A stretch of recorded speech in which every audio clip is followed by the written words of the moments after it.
ಸುರ್ಜೇವಾಲಾ ಅವರು ಚರ್ಚೆ ಮಾಡೋಂಥ ಸಂದರ್ಭದಲ್ಲಿ ಅವರು ಕೆಲವು ಮಂದಿ ಶಾಸಕರನ್ನು ಕರೆದು ವೈಯಕ್ತಿಕವಾಗಿ ಕೂಡ ಮಾತಾಡೋಂಥ ಕೆಲಸ ಮಾಡ್ತಾಯಿದ್ದಾರೆ. ಕೆಲವು ಸಂದರ್ಭದಲ್ಲಿ ಗುಂಪುಗಾರಿಕೆಯಲ್ಲಿದ್ದಂಥ ಶಾಸಕರು ಕೂಡ ಕರೆದು ಮಾತಾಡೋಂಥ ಕೆಲಸ ಮಾಡ್ತಾಯಿದ್ದಾರೆ. ಉದಾಹರಣೆಯಾಗಿ ಆ ಪಾಟೀಲ್ ಅವರು, ನಮ್ಮ BR ಪಾಟೀಲ್ ಅವ್ರನ್ನ ಆದಿ ಹಿಡ್ಕೊಂಡು, NY ಗೋಪಾಲಕೃಷ್ಣ ಅವರು ಹಿಡ್ಕೊಂಡು, ಬೇಲೂರು ಗೋಪಾಲಕೃಷ್ಣ ಹಿಡ್ಕೊಂಡು, ಆಮೇಲೆ ರಾಮನಗರದ MLA ಹಿಡ್ಕೊಂಡು ಅನೇಕ ಮಂದಿ ಯಾರ್ಯಾರು ಬಾಯಿ ಮಾಡಿದ್ದಾರೆ ಗಟ್ಟಿಯಾಗಿ, ಅವರು ಕೆಲವು ಮಂದಿ ಪರ ವಿರೋಧ ಇದ್ದಂಥವ್ರನ್ನ ಎಲ್ಲರೂ ಕೂಡ ಕರೆದು ವೈಯಕ್ತಿಕವಾಗಿ ಕೂಡ ಮಾತಾಡೋಂಥ ಕೆಲಸ ಮಾಡಿದರೆ, ನಂತರ ಕೂಡ ಅವ್ರು ಏನನ್ನ ದೂರುಗಳಿದ್ದರೆ, ಅವ್ರು ಏನನ್ನ ಅಕಸ್ಮಿತವಾಗಿ ನಮಗೆ ಕೆಲವೊಂದು ವಿಚಾರಗಳನ್ನು ಹೇಳ್ಕೊಳಕ್ಕೆ ಸಾಧ್ಯ ಇಲ್ಲ ಅಂದರೆ ಕೂಡ ಅದನ್ನು ತಾವು ಲಿಖಿತಪೂರ್ವಕವಾಗಿ ಕೊಡ್ರಿ ಅನ್ನೋಂಥ ಸಲಹೆಯನ್ನು ಕೂಡ ಇವತ್ತು ಸುರ್ಜೇವಾಲಾ ಅವರು ಅವ್ರಿಗೆ ಎಲ್ಲ ರೀತಿಯಲ್ಲಿ ಕೂಡ ಕೊಡೋಂಥ ಕೆಲಸ ಮಾಡಿದ್ದಾರೆ.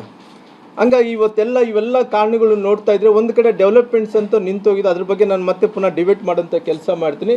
ಇವತ್ತಿದ್ದಂಥ ಪ್ರೆಸೆಂಟ್ ಸಿಚುವೇಶನ್ ಪ್ರಕಾರ ಇವತ್ತು CM ಬದಲಾವಣೆ ಆಗಬೇಕು, ಯಾರು ಮುಂದೆ ಬದಲಾವಣೆ ಆದರೆ ಯಾರು ಮುಖ್ಯಮಂತ್ರಿ ಆಗಬೇಕು ಅನ್ನೋಂಥ ಚರ್ಚೆಯನ್ನು ನಡೀತಾ ಇದೆನೋ. ಇವತ್ತು ನಿನ್ನೆ ಆಲ್ರೆಡಿ ಸನ್ಮಾನ್ಯ ಈ ರಾಜ್ಯದ ಉಪಮುಖ್ಯಮಂತ್ರಿ ಅಂತ DK ಶಿವಕುಮಾರ್ ಅವರು ಆಲ್ರೆಡಿ ಡೆಲ್ಲಿಗೆ ಹಾರಿದ್ದಾರೆ, ಅಲ್ಲಿ ಡೆಲ್ಲಿಯಲ್ಲಿ ಕುಂತಾರೆ. ಇವತ್ತು ಸುರ್ಜೇವಾಲಾ ಅವರು ಎಲ್ಲರ ಹತ್ರ ಮಾತಾಡ್ಕೊಂಡು ಮಧ್ಯಾಹ್ನಕ್ಕೆ ಫ್ಲೈಟಿಗೇನೋ ಅವರು ಹೊರಡ್ತಾ ಇದ್ದಾರೆ.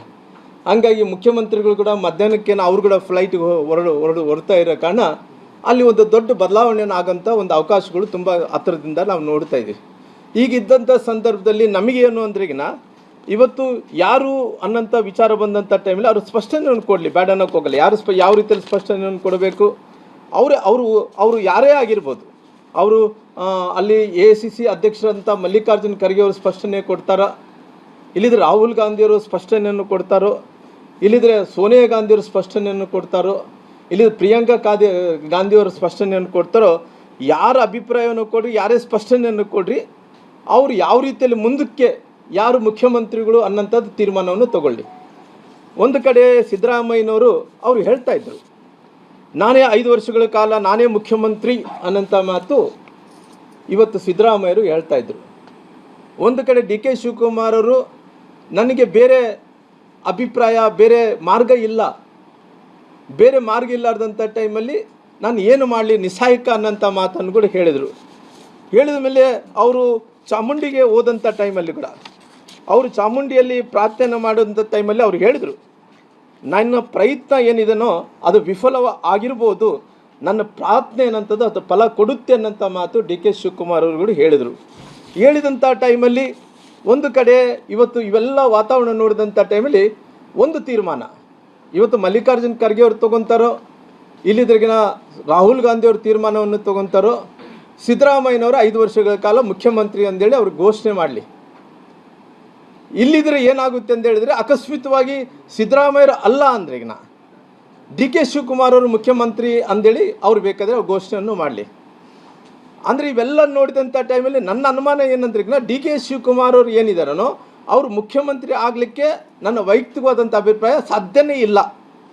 ಮುಖ್ಯಮಂತ್ರಿ ಅಂತೂ ಶಿವಕುಮಾರ್ ಅವರು ಮುಖ್ಯಮಂತ್ರಿ ಆಗಲ್ಲ, ಅದು ನನ್ನ ಪಾರ್ಟಿ ತೀರ್ಮಾನ ಅಲ್ಲ, ನನ್ನ ವೈಯಕ್ತಿಕವಾದಂಥ ತೀರ್ಮಾನ. ನಾನು ನಿನ್ನೆ ಹೋದಂಥ ಡೆವಲಪ್ಮೆಂಟಲ್ಲಿ ಡೆಲ್ಲಿಗೆ ಹೋದಂಥ ಟೈಮಲ್ಲಿ ಸಿದ್ದರಾಮಯ್ಯನವರು ಮುಖ್ಯಮಂತ್ರಿ DK ಶಿವಕುಮಾರ್ ಆಗೋಕ್ಕೆ ಬಿಡೋದೇ ಇಲ್ಲ, ಅವರು ಮುಖ್ಯಮಂತ್ರಿ ಆಗೋದೇ ಇಲ್ಲ.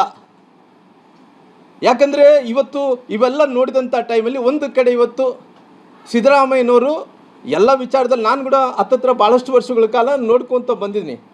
ಅವರು ಅಧಿಕಾರವನ್ನು ಬಿಟ್ಟುಕೊಡಬೇಕಂದ್ರಿಗಿನ ಭಾಳಷ್ಟು ಕಠಿಣ, ಭಾಳಷ್ಟು ಕಷ್ಟ. ಅವ್ರು ಇನ್ನೊಂದೇನು ಮಾಡ್ತಾ ಇದ್ದಾರೆ, ಶಿವಕುಮಾರ್ ಅವರು ಮುಖ್ಯಮಂತ್ರಿ ಆಗಬಾರ್ದು ಅನ್ನೋ ಸಲುವಾಗಿ ಏನು ಮಾಡ್ತಾರೆ ಅವರು, ಯಾರೊಬ್ಬರು ದಲಿತರನ್ನ ಎತ್ತಿ ಕಟ್ಟಬೇಕು ಅಂದರೆ ದಲಿತರು ಕೊಡಲಿ, ಈ ರಾಜ್ಯದ ಮುಖ್ಯಮಂತ್ರಿ ದಲಿತರು ಆಗಲೇಬೇಕು, ದಲಿತರಿಗೆ ಕೊಡಲಿ. ಇವತ್ತು ದಲಿತರು ಮುಖ್ಯಮಂತ್ರಿ ಆಗಬೇಕಂದ್ರೆ ಶಿವಕುಮಾರ್ ಅಂತ ಬಗಲಗಡೆ ಇರ್ತಾರ, ಅಲ್ಲಿ ಪರಮೇಶ್ವರನ್ನ ಎತ್ತಿ ಕಟ್ತಾರ. ಪರಮೇಶ್ವರ್ ಈ ರಾಜ್ಯದ ಮುಖ್ಯಮಂತ್ರಿ ಆಗಲಿ ಅಂತೇಳಿ ಸಿದ್ದರಾಮಯ್ಯ ಹೇಳ್ತಾರ. ನಂತರ ಅವರು ಪರಮೇಶ್ವರನ್ನ ಬಿಟ್ಟಿದ್ರೆ ಅವರು ಈ ರಾಜ್ಯದ AICC ಅಧ್ಯಕ್ಷರಂತ ಮಲ್ಲಿಕಾರ್ಜುನ್ ಖರ್ಗೆ ಅವರು ಈ ರಾಜ್ಯದ ಮುಖ್ಯಮಂತ್ರಿ ಆಗಬೇಕಂತೇಳಿ ಹೇಳ್ತಾರ.